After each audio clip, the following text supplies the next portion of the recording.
Assalamualaikum warahmatullahi wabarakatuh. Menuntut ilmu hukumnya wajib bagi setiap muslim dan muslimat.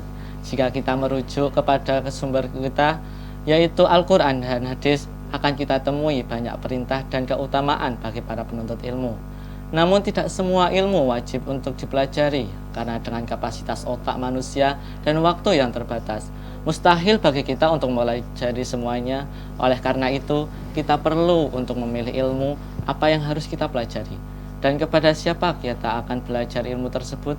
Dalam menuntut ilmu, kita perlu untuk memilih ilmu dan guru agar tidak tercebur ke dalam pemahaman masalah, dalam kemudian kelak menyesal.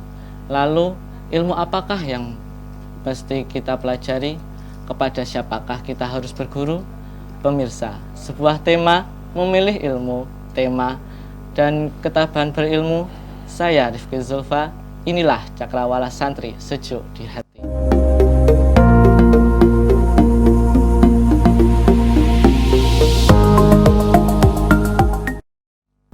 Senang sekali kali ini kami masih bisa diberi kesempatan bisa bertemu kembali dengan pemirsa yang ada di rumah, tentunya di acara kesayangan Anda, yakni di Cakrawala Santri, yang akan ditemani oleh narasumber kita, yakni Bapak Wahyu Adib Mubarok.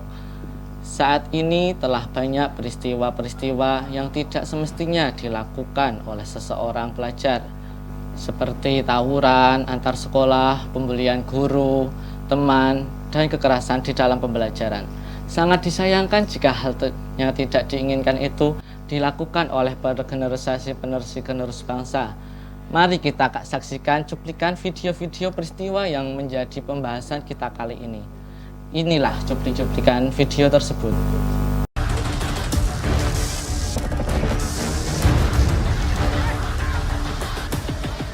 Entah apa yang ada di benak pelajar saat mereka tawuran seperti ini. Berlarian, saling serang dengan senjata tajam. Tawuran antar pelajar tak pernah kenal musim. Bentrok bisa terjadi kapan saja dengan keselamatan dan nyawa sebagai taruhan.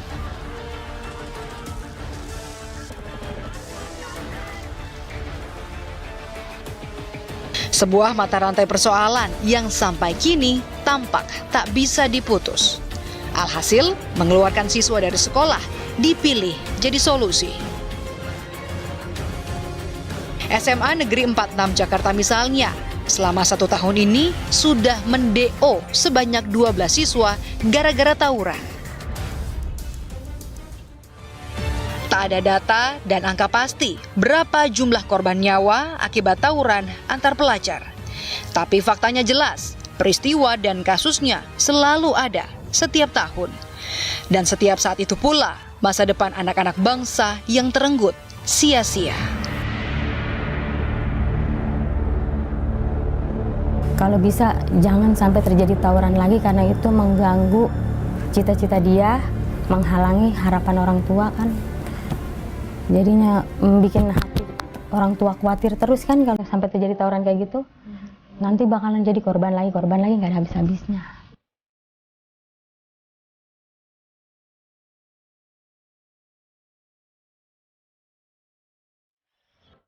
Oke pemirsa, itu tadi video yang akan kita bahas dengan Bapak Wahyu Adib Mubarok. Selamat siang Bapak, Assalamualaikum. Waalaikumsalam warahmatullahi wabarakatuh. Gimana kabarnya Bapak? Alhamdulillah, kabar saya baik. Semoga tetap semangat menemani kita di Cakrawala Santri ini. Ya. Oke Bapak, gimana Pak pendapat Bapak dari cuplikan video tadi itu? Saya amati video tadi, memang sangat seru untuk dipandang ya.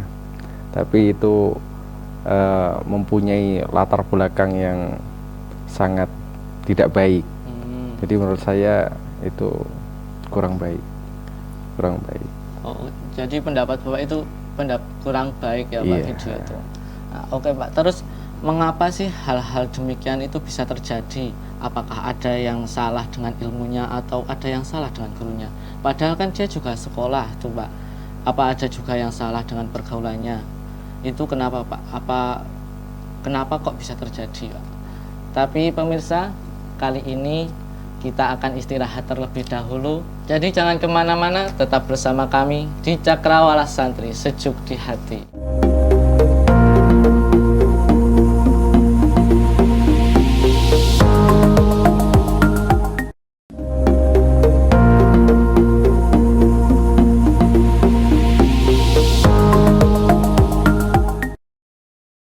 Terima kasih pemirsa, masih bersama kami di Cakrawala Santri, sejuk di hati. Oke Bapak, kita lanjut perbincangan kita tadi. Oke Pak, mengapa sih hal-hal demikian itu bisa terjadi? Apakah ada yang salah tuh dengan ilmunya atau ada yang salah dengan gurunya? Padahal kan dia juga sekolah tuh Pak. Iya. Apakah ada juga yang salah dengan pergaulannya itu Pak? Kenapa?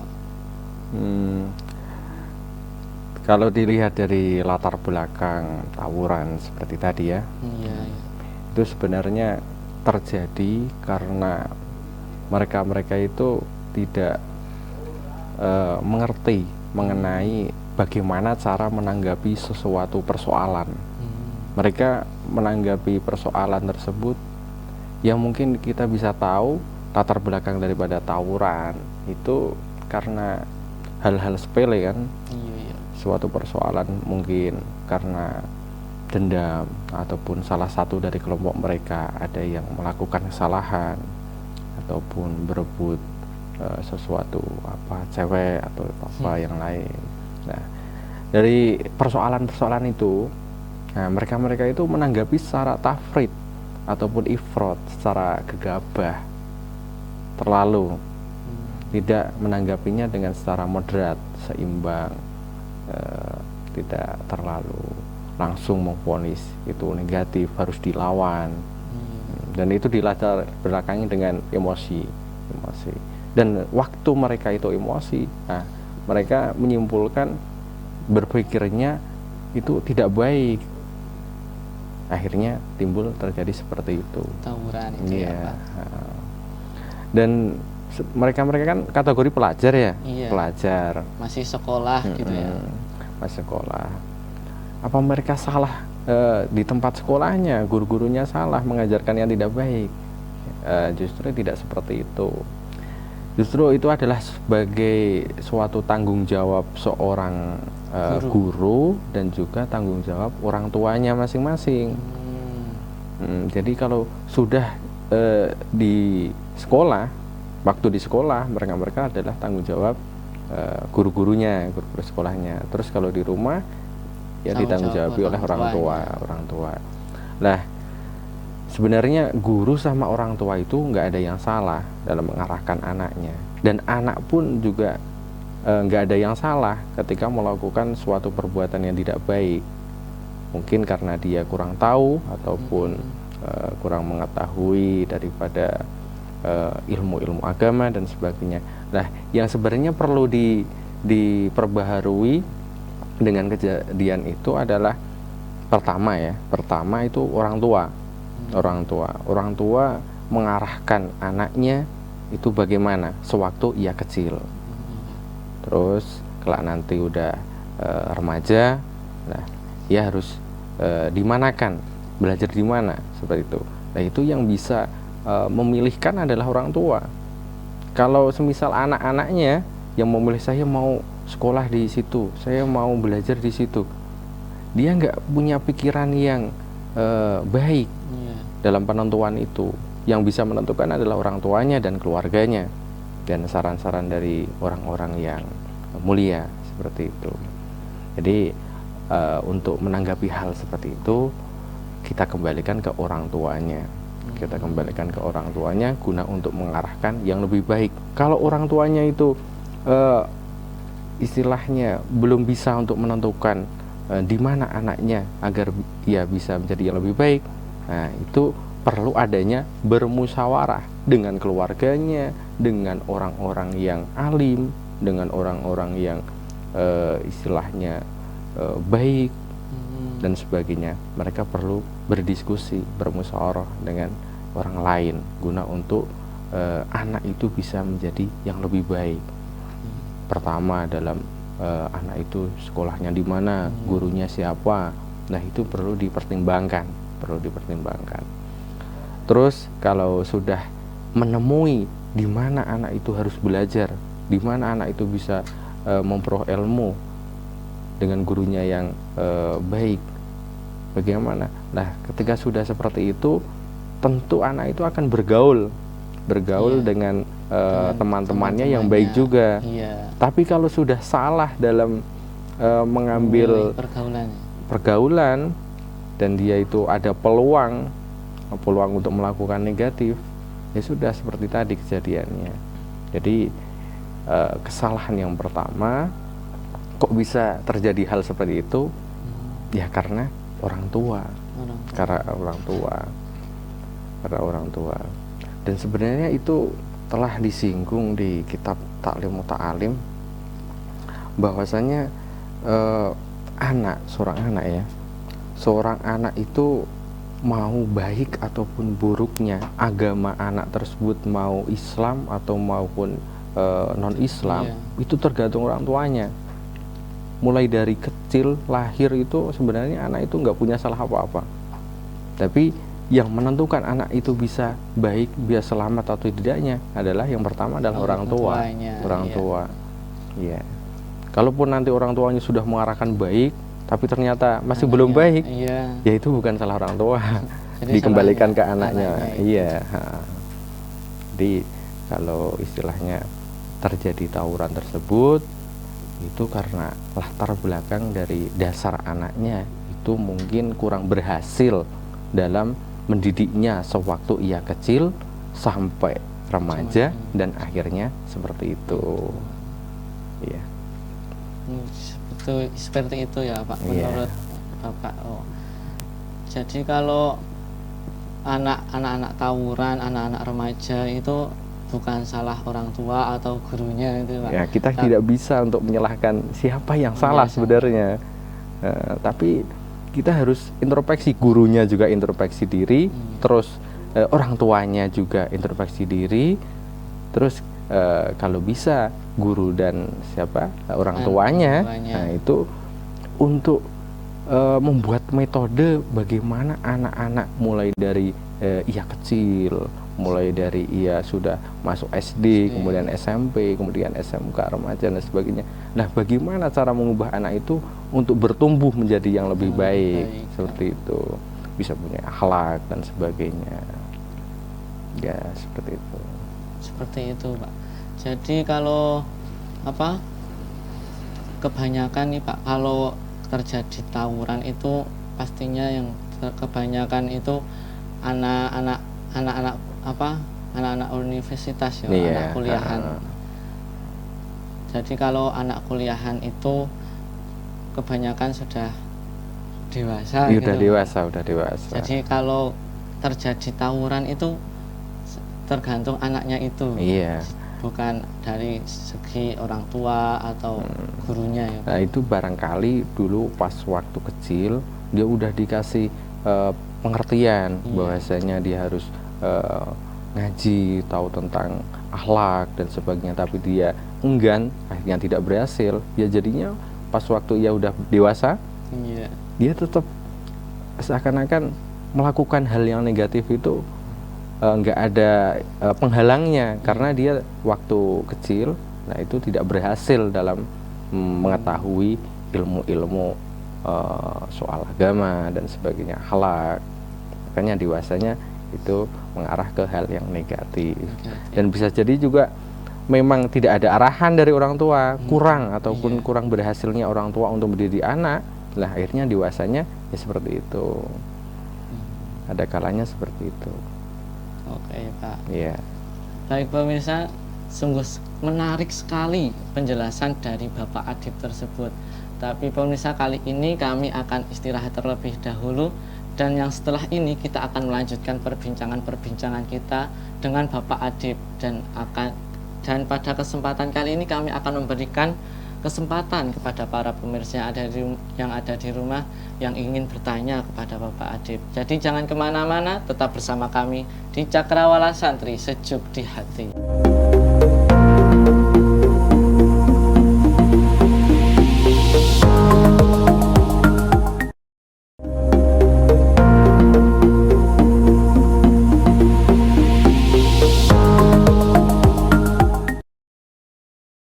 Terima kasih Permisa masih bersama kami tentunya di Cakrawala Santri Sejuk di Hati. Nah, mari kita sambung perbincangan kita yang tadi itu, Pak.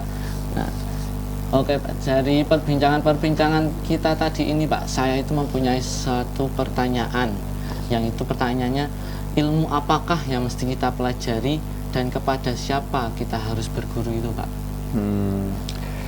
Jadi kita memang sudah dari dasarnya ya wajib untuk mencari ilmu ya. Terus ilmu apakah yang wajib untuk dipelajari? Untuk pemula dasar dari anak-anak itu disebutkan di kitab Ta'lim itu yang diajukan pertama kali adalah ilmu tauhid, ilmu guna untuk mengenal siapa Tuhan, siapa Allah, kemudian sifat-sifat Allah, kemudian juga perlu mengetahui mengenai Rasulullah, sifat-sifatnya, dan juga nanti melebar ke ulama-ulama yang mana kita istilahnya kita anut beliau-beliau yang telah menyampaikan perintah-perintah Allah, tidak laku beliau Rasulullah dan sebagainya. Yang selanjutnya ketika sudah didasari dengan ilmu tauhid, seorang pelajar itu juga perlu untuk belajar mengenai fikih ubudiyah maupun muamalah.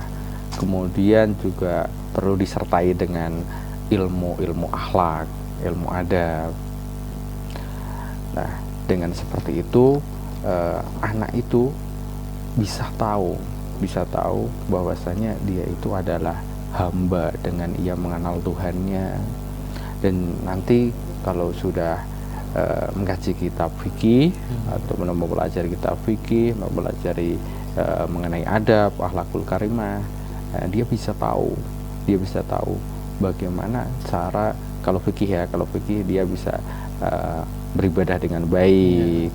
Kemudian kalau sudah mengetahui mengenai akhlakul karimah, dia bisa beradaptasi dengan lingkungan, dengan yang kecil, dengan yang lebih tua, dengan gurunya, dengan teman-temannya yang seumuran, dengan adanya persoalan-persoalan seperti tadi. Nah, ketika didasari dengan ilmu-ilmu agama, ilmu-ilmu tauhid, kemudian fikih, kemudian akhlak, nah dengan seperti itu mereka akan tahu apa yang semestinya dilakukan sewaktu ada persoalan itu. Persoalan semisal latar belakang daripada tawuran tadi, ada persoalan cuma masalah kecil, kenapa dilibatkan orang banyak, kenapa harus istilahnya pukul-pukulan sampai menumpahkan darah, itu kan sangat prihatin sekali seperti itu. Padahal cuma masalahnya sepele, sekali. Dan itu harusnya sudah diketahui dari sewaktu masa-masa belajar. Jadi sebelum ia dewasa itu sudah tahu bahwasanya menyelesaikan masalah itu tidak dengan kekerasan. Disebutkan padahal di Al-Quran itu ud'u ila sabili rabbika bil hikmah wajadilhum billati hiyal ahsan. Nah, jadi serulah manusia, ajarlah manusia ke jalan Tuhanmu melalui hikmah dengan kebijaksanaan. Kemudian wa mau'izatil hasanah, dengan suatu perkataan yang baik. Yang terasa diri wajadilhum billati hiyal ahsan, dengan berdiskusilah secara baik-baik. Nah, ketika sudah didasari dengan pengetahuan seperti itu, kita akan menanggapi yang ada dengan bijak, dengan perkataan yang baik. Ketika dicemooh, kita akan tanggapi dengan sebaik mungkin, dengan bijak. Ketika ada suatu persoalan, kita diskusikan secara baik-baik. Nah, nggak perlu kita langsung tonjok dan sebagainya, nggak perlu. Kita harus diskusikan secara baik-baik. Nah, ketika suatu istilahnya mereka pelajar, kita sudah didasari seperti itu kan, akan menjadi tameng ataupun menjadi suatu pencegah dia melakukan tindakan seperti itu kan. Nah, jadi perlu sangat pelajar itu untuk mengetahui ilmu-ilmu agama. Jadi yang pertama, saya ulangi lagi, pertama tauhid, kemudian fikih disertai dengan akhlak, adab. Nah, seperti itu. Dan untuk selanjutnya ya tergantung kebutuhan, seperti ya ingin haji berarti harus mempelajarinya, ya ingin bermuamalah, melakukan transaksi jual beli, nah ya harus mengetahui ilmu mengenai jual beli, seperti itu singkatnya. Dan untuk guru ya tadi ya, untuk guru itu disebutkan juga di kitab Ta'lim Muta'alim, bagaimana cara memilih guru. Ini sebenarnya mengarahnya ke orang tuanya. Kalau pas waktu anak-anak itu belum bisa untuk memilih mana yang baik, mana yang buruk, seperti itu. Jadi ini ditujukan ke orang tuanya, keluarganya, dan keluarganya ini perlu adanya bermusyawarah dengan orang-orang yang lebih tahu mengenai ini, pendidikan anak. Nah, dengan seperti itu bisa memilih guru yang baik, yang cocok sesuai dengan anaknya. Adapun kriteria guru yang mesti dipilih itu jelas, orang guru yang dipilih adalah orang yang punya ilmu. Kemudian beliau juga, seorang guru itu yang dipilih adalah seorang guru yang wirai, dalam artian guru itu meninggalkan sesuatu yang haram dan melakukan sesuatu yang baik di wirai itu. Kemudian juga perlu adanya seorang guru itu berwibawa. Terus juga perlu adanya seorang guru itu yang lebih baik ya, yang lebih baik itu lebih tua. Kalau guru lebih muda kan nanti menjadi peluang negatif, tindakan negatif terhadap murid ke guru. Apalagi muridnya laki-laki, gurunya perempuan. Nah, itu lebih bahaya lagi. Harusnya guru itu lebih tua. Seperti itu kriteria daripada guru. Dan itu bisa dipilih oleh orang tuanya, keluarganya, dan yang lainnya. Seperti itu. Seperti itu. Iya. Oh, kali ini kita akan memberikan kesempatan nih kepada para pemirsa yang ada di rumah yang ingin bertanya kepada Bapak Adib.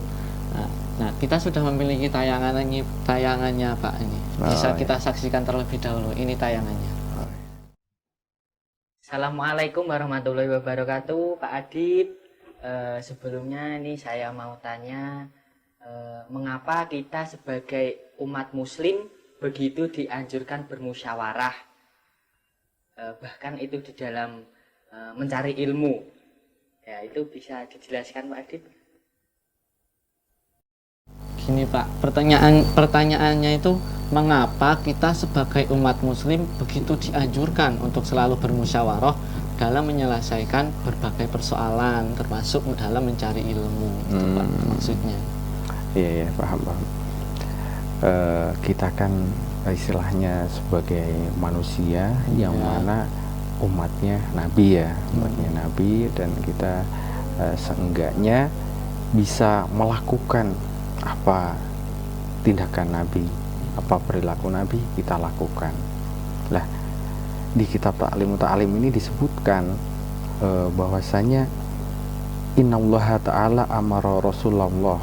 Jadi Allah itu telah memerintah beliau Nabi Muhammad, memerintah dalam perihal bil musyawarah.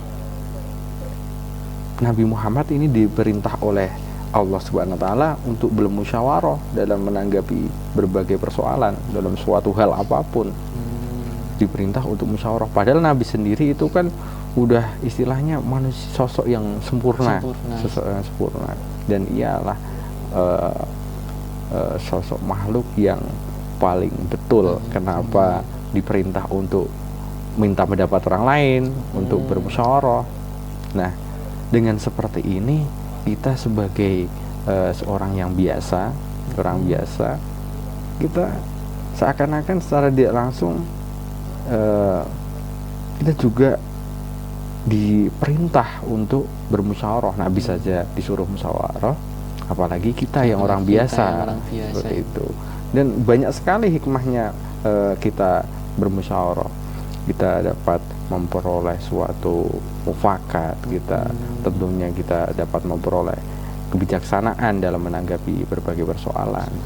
Dan tadi di Al-Quran ini sudah saya katakan ya tadi ya, Iya. wajadikum bilatihil ahsan, berdiskusilah secara baik-baik.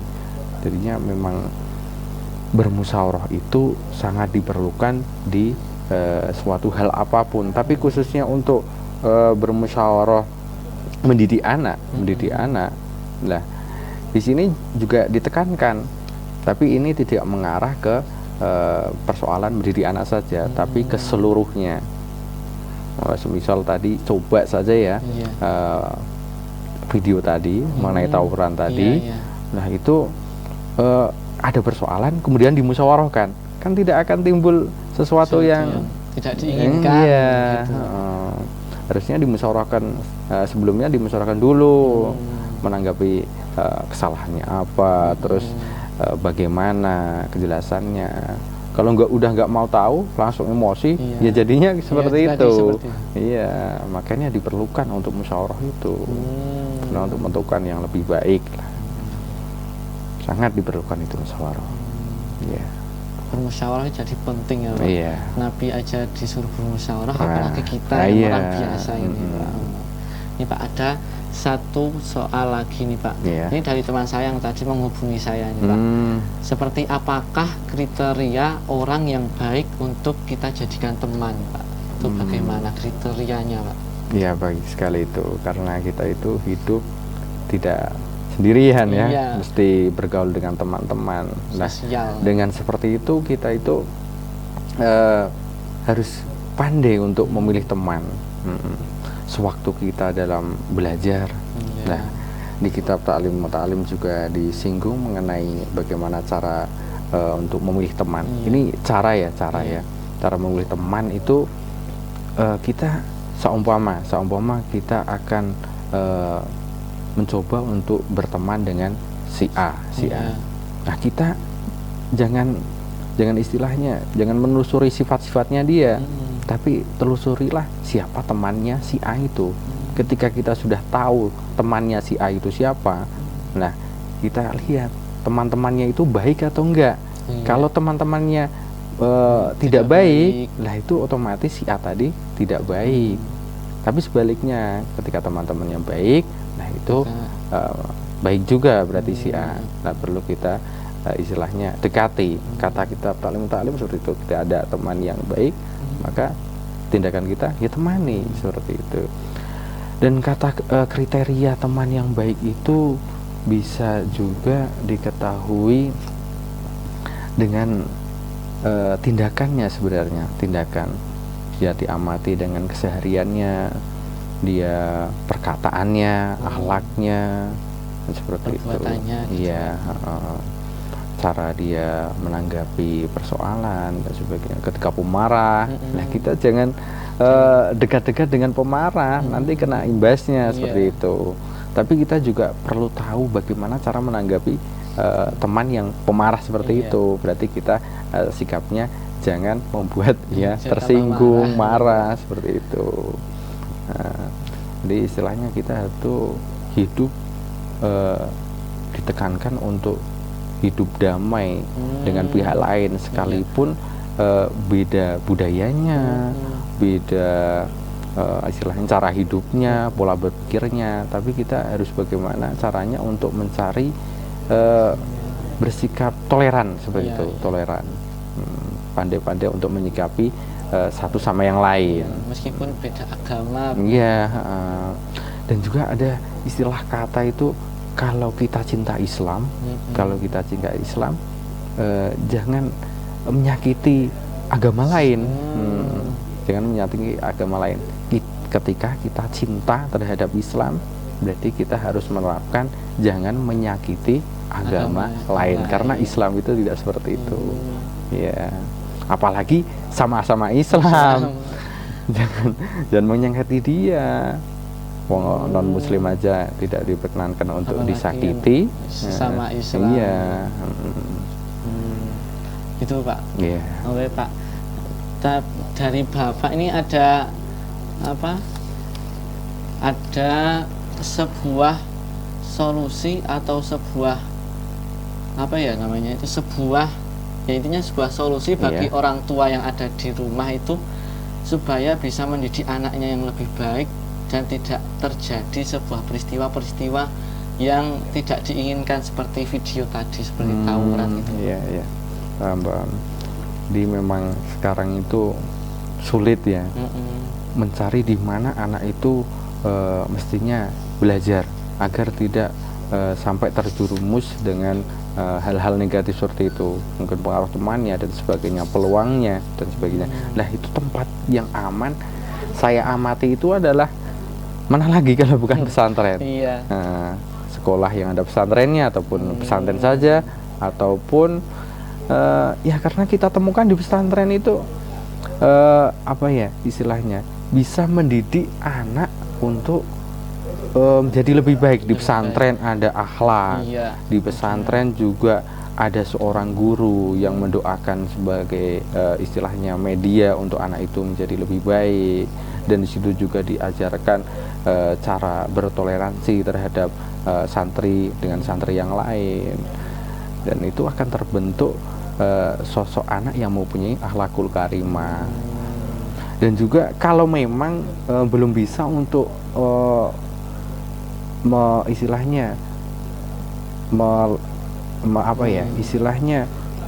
itu loh, anak mau dialokasikan ke pesantren, ini masih berat bagi orang tuanya untuk meninggalkannya. Nah, itu bisa juga dengan cara itu.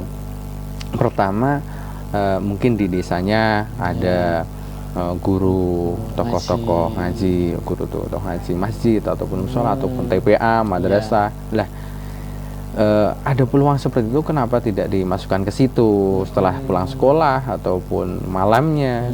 Biasanya kan sore. Nah, itu perlu anak itu untuk dialokasikan ke situ guna untuk menjadi sebagai tameng ya, ataupun sebagai dasar anak tersebut guna untuk meraih istilahnya berjalan menuju ke remaja, dewasa dan sebagainya, agar terjaga dari hal-hal negatif seperti itu. Ya, intinya pesan saya itu tempat yang paling sesuai untuk anak-anak itu adalah pesantren, baik itu yang ada sekolahnya ataupun yang tidak. Dan kalaupun belum bisa, itu bisa dialokasikan ke madrasah, kemudian ustadz-ustadz di desanya, pak yai di desanya dan sebagainya. Nah, itu saja. Itu pemirsa, dari solusi dari Bapak Adib supaya anaknya itu terdidik lebih baik dan tidak terjadi peristiwa-peristiwa yang tidak diinginkan seperti video tadi, seperti tawuran. Itu salah satu solusinya itu dimasukkan dalam pesantren, kan gitu Pak. Nah, kami mempunyai salah satu video pesantren ini Pak. Nah, ini bisa dilihat videonya ini.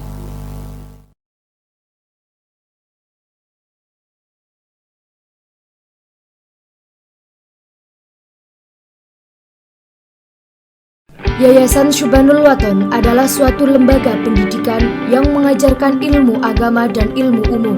Kami memiliki beberapa aspek pendidikan, yaitu asrama perguruan Islam, asrama pelajar Islam, SMK, SMA, dan SMP Syubhanul Waton, DKIT, SCIT, dan Sekolah Tinggi Agama Islam Al-Husain Syubhanul Waton.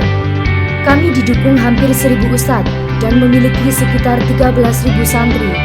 Yayasan Syubhanul Waton terletak di Kecamatan Tegalrejo, Kabupaten Magelang, Jawa Tengah, yang bertujuan melayani masyarakat di bidang pendidikan agama Islam maupun pendidikan umum, dengan tetap mengusung nilai-nilai keislaman.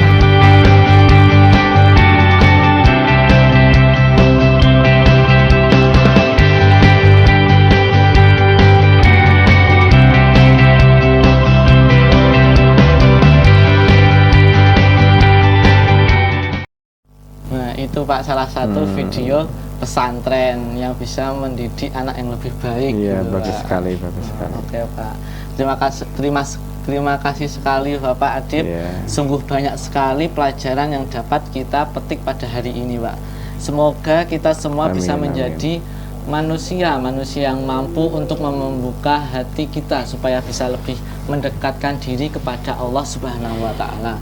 Dan untuk pemirsa yang ada di rumah, apabila ingin bertanya nih kepada Bapak Adib bisa kirimkan video Anda di akun Instagram kami di @cakrawala.santri. Dan jangan lupa juga sertakan nama dan alamat kalian.